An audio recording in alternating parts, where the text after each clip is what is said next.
Undertale is a bit of a mixed bag in terms of the fan games.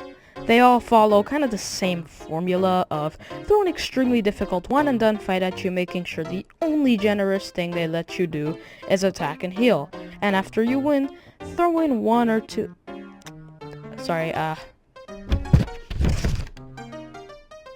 I meant to say 3 or 4 extra phases to make sure you can absolutely never let your guard down. My point is that they almost never really think about the story most of the time.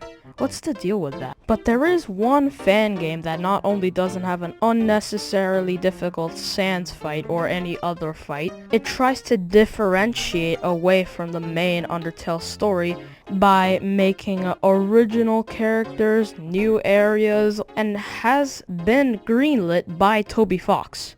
That game is Undertale Yellow. It starts out like the regular Undertale, but this time you're not Frisk. Instead you are Clover, a previous human who fell down in search of the other human souls. You go through some puzzles in the ruins, but in one of the puzzles the switch is jammed.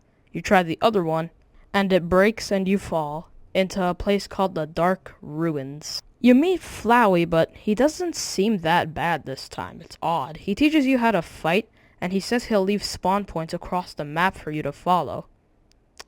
Little spoiler, he's definitely evil. Keep going, and you see some guy with a hood acting all mysterious.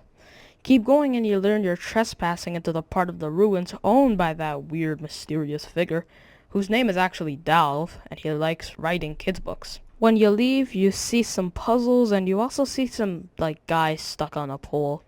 I tried coffee, and it didn't work, so... Yeah, I'm just gonna move up. You'll figure it out eventually, trust me. You move up and you see that a Royal Guard member named Martlet tries to fight you, but you use the power of... Please don't hurt me.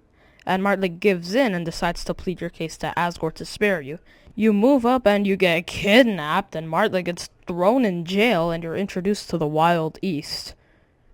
Bad introduction, I know. There's a band of 5 called the Feisty Five, and their leader is someone named Starlo, who's also the sheriff. You also learn about someone named Saroba, who's a childhood friend of Starlo. After a while of training to join the Feisty Five, the 5 break apart because they aren't too jazzed about the inequality. So Starlo thinks it's your fault and fights you.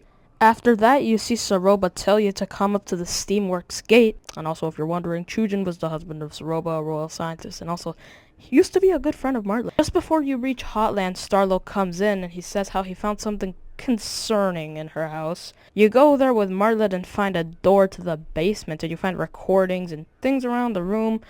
But these tapes and they're Chujin's plans, and